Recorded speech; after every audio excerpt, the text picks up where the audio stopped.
familia yako kilibakia kitapasuka leo. Kuna watu wasemi amina. Usipende vifungo, nisaidie kusema amina. Usipende kufungwa, nisaidie kusema amina kwa Bwana. Sadaka mimi kwa nasi. Jana tumeanza sadaka na kugomea kifo. Tulianza jana sio? Amen. Tukaona sadaka ina nguvu ya kugomea kifo.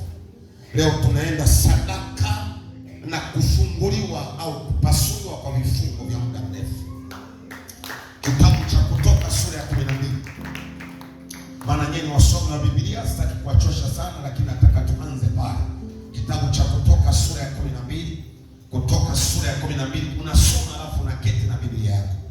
Bwana akanena na Musa na Haruni katika nchi ya Misri. Nasikia hiyo neno ni nchi ya watu, nchi ya utumwa, nchi ya vifungo, nchi ya mateso. Mungu anasema nao wakiwa kwenye mateso katikati. Kuna mtu unanielewa? Katikati ya shida sawa, katikati ya kutemwa mate, Mungu anasema nao. Anawaambiaje? Mwezi huu utakuwa mwanzo wa miezi kwenu. Nisaidie kusema amina. Nimesema mwezi huu utakuwa mwanzo wa miezi kwenu. Sawa, amina. Utakuwa mwezi wa kwanza wa kusherekea uhuru wako katika Yesu Kristo.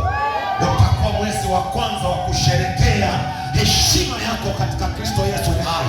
Utakuwa mwezi wako wa kwanza wa kusherekea upele abundance kwenye maisha yako, wa kusherekea mazidishiko kwenye maisha yako, wa kusherekea neema juu ya neema kwa jina la Yesu hai. Mwezi wa pili andika kwa maisha yako, utakuwa mwezi wa kwanza kwako.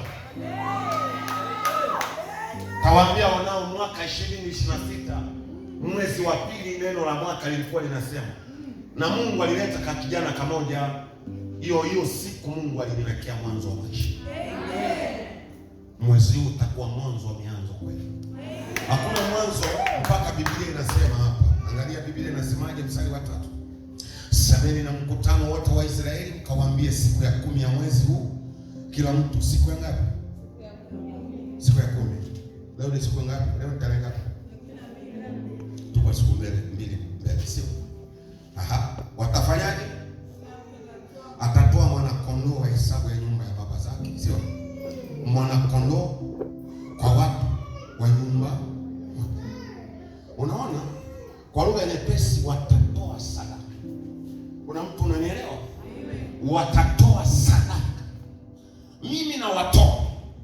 Nguvu zangu zitapiga Farao, lakini wanisaidie na wao.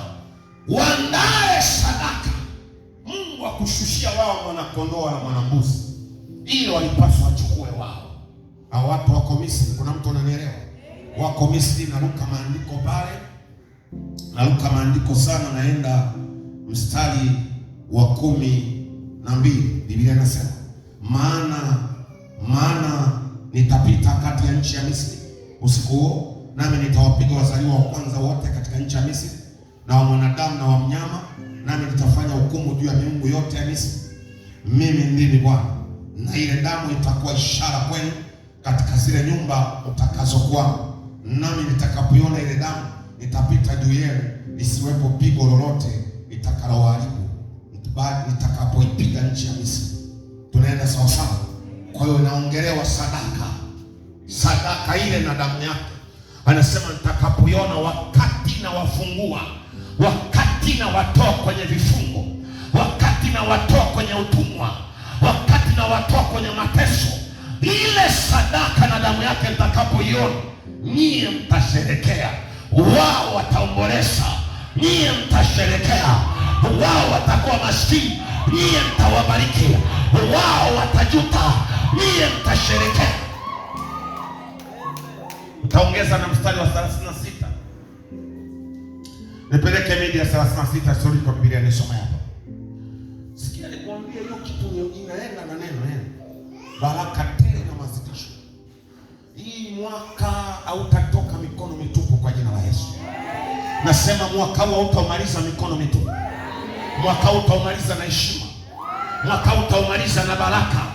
Mwaka huu utaumaliza na upako. Mwaka huu utaweka historia kwa jina la Yesu. Nafika mstari wa 36. Inasema nini? Sema kwa kinywa chako.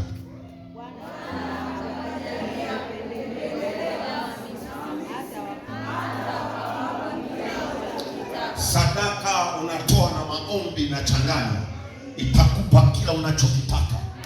Kuna watu watakubariki, si kwamba wanakupenda, ila sadaka na neema ya Bwana kwenye maisha yako itawalazimisha wakupatie unachokitaka, na ukiondoka watajuta.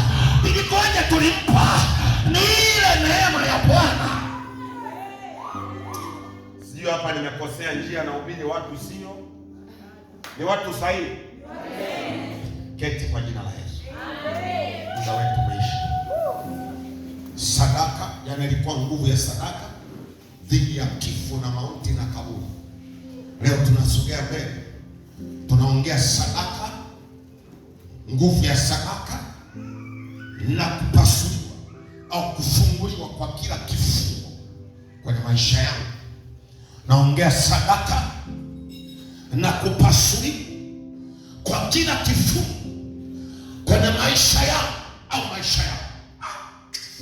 Mzee Isaac, baba yangu Reverend, asante kutuleta katika nyumba ya Bwana aliye hai, kutuleta katika ibada hii ya baraka sana, kutuleta katika majira haya, na sisi tutakuwa sehemu ya ukumbusho wao. Naongea nguvu ya sadaka na kupasuliwa au na kuvunjwa kila kiambasa, kila kifungo.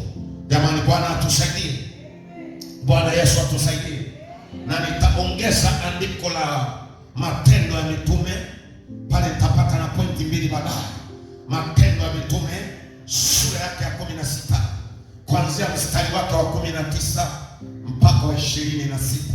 Basi bwana zake walipoona ya kuwa tumaini la faida yao limewapotea, wakawakamata Paulo na Sila, wakawakokota mpaka sokoni. Unaona hayo mambo ya fedhea walifanyiwa. Mstari wa 23, na walipokwisha kuwapiga mapigo mengi, wakawatupa gerezani, wakamwamuru mlinzi wa gereza awalinde sana. Naye akisha kupata amri, akawatupa katika chumba cha ndani, akawafunga miguu kwa mekatale, akawatia kwa gereza.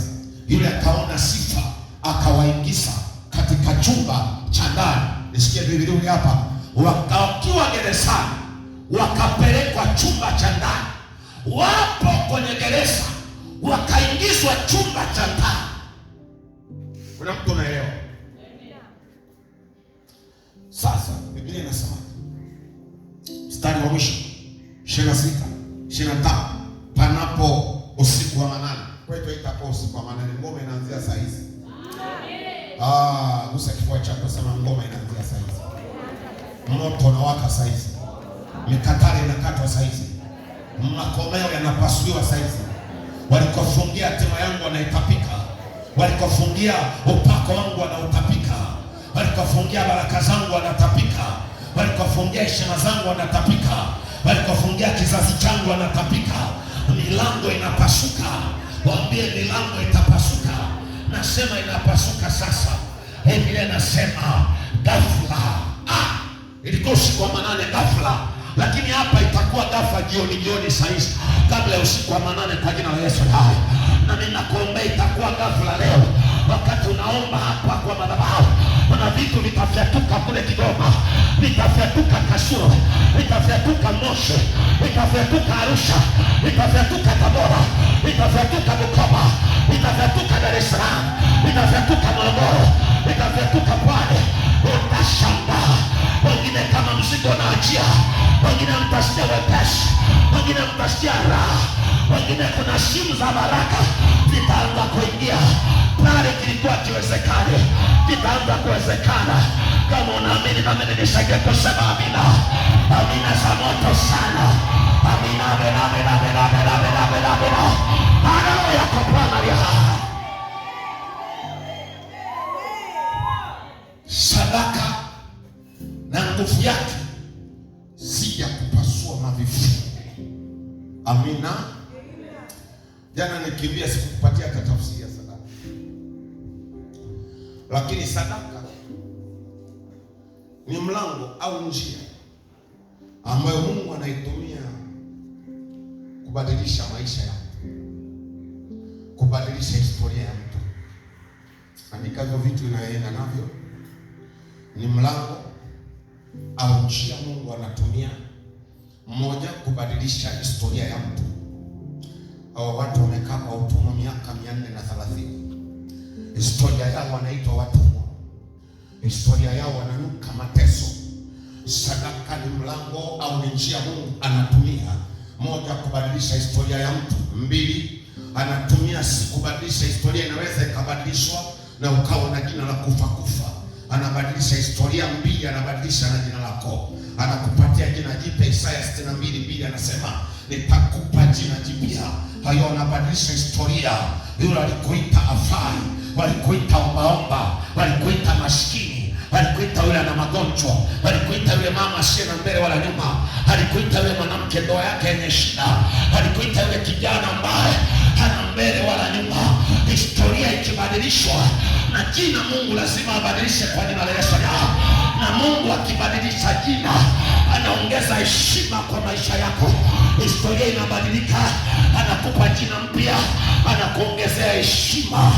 Heshima, maana Baba ni Baba wa heshima, maana Baba ni Baba wa utukufu.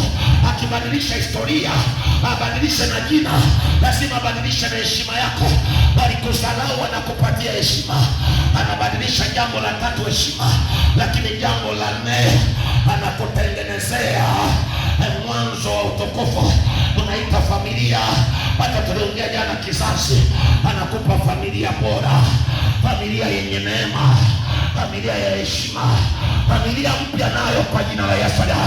Ndio maana Biblia inasema tazama imekuwa mpya tukiwa kwa Kristo Yesu, ya kale yamepita, unakuwa viumbe familia mpya.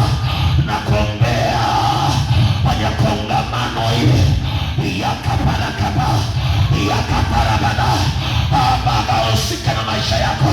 Ile familia iliitwa familia mbovu, familia oya. Baba badilisha familia yako, na Baba badilisha ukoo wako kwa jina la Yesu. Na kibadilisha familia, anaiongezea maisha. Mtakuwa wakufa, anaipa miaka ya kuishi. Mungu anasema life span, na mtaongezewa, mtaishi sana ili muyasimulie matendo ya Bwana, na mtaishi sana ili maadui zenu wajue kwamba uko na Mungu aliye hai. Haleluya. Ni mlango Mungu anatumia sana abadilishe historia ya mtu. Cheza na vyote, usicheze na sadaka. Sadaka inapowekwa na maombi inakuwa bomu zaidi ya nyuklia. Walokole wanaweka maombi, wanaacha sadaka. Maisha yanachelewa kubadilika, lakini ukiweka maombi, ukiweka na sadaka ni bomu.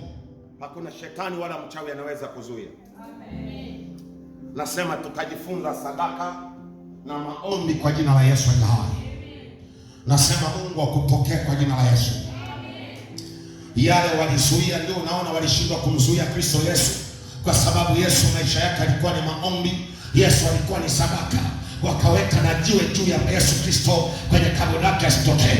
Lakini maandiko yanasema, na wewe unajua ya kwamba akaja tetemeko kubwa, ikaja na kama radi, wale walinzi wakapigwa hapo, wakaanguka kando, na malaika akalionyesha jiwe, akaliweka kando, akalikalia. Wale walizuia maisha yako. Haya ni majira yako mapya. Sadaka ya Bwana, damu ya Yesu na maombi yako yatafanya mlipuko na wewe